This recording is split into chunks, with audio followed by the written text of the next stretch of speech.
Hello everyone, so today is going to be a beginner's guide to composting. I'll go through what you need to know to start up your compost and the different things that you'll need to have a functioning compost for your garden. So we've got our greens, i.e. our nitrogen based items. We have some water, and then we have our carbon, our brown base for our compost to help it all break down correctly.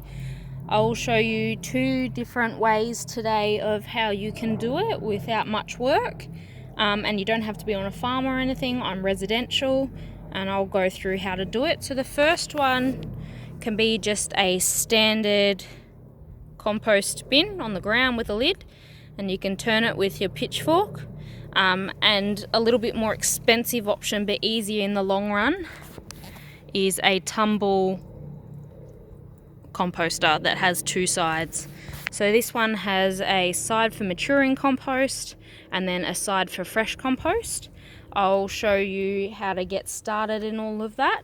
When you're starting a compost, you need to make sure that you have around 60-65% of your nitrogen based, so your greens, your food scraps, your weeds, and then you need to have around 40-35% of your carbons, your browns, which can be toilet roll holders, used paper towel that isn't anything toxic, paper plates, scrap paper from the kids doing arts and crafts. I've got some cotton wool balls in there that we use for arts and crafts in childcare centre, cardboard, all that good stuff. I will just add that you don't want to add anything cooked or meat or dairy because it will attract rodents. That's why I saved up and purchased the tumbler, because rodents were getting in my standard composter over there. When you're getting started, what you'll want to do is you'll want to layer greens and then browns, i.e. carbon. So I've done one layer in there and doused it with water.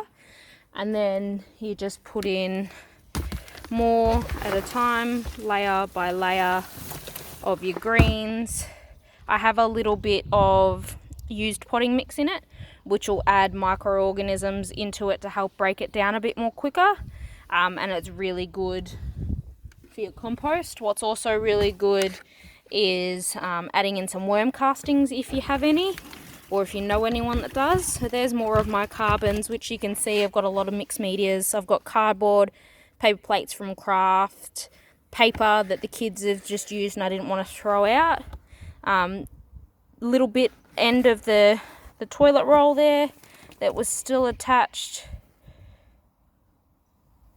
to the toilet roll, and I've just chopped up and I put that in there. So I've done a layer of each, and then you put in some water to water it in.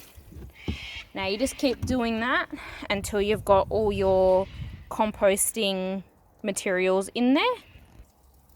Okay, so I've got all my composting materials in there. I've got around 35-40% of my carbon, which is my brown, so my paper, my cardboard. And then I've got the rest, which is my green, so my food waste, but nothing cooked. Trimmings off plants in the garden, weeds, all that. And then I've given it a nice, healthy amount of water so that it can build up heat and steam and humidity to help break down everything quicker. So that's it, everyone. Very brief and quick beginner's guide to composting, really simple. Now all you want to do is close it up just like that and give it a good mix. You can do this with your pitchfork, you can do this. As you can see, a lot of the liquid does come straight out, but that's fine. It'll add moisture into all of the items that are in there. Just give that a really good mix. I'll do that a couple of times.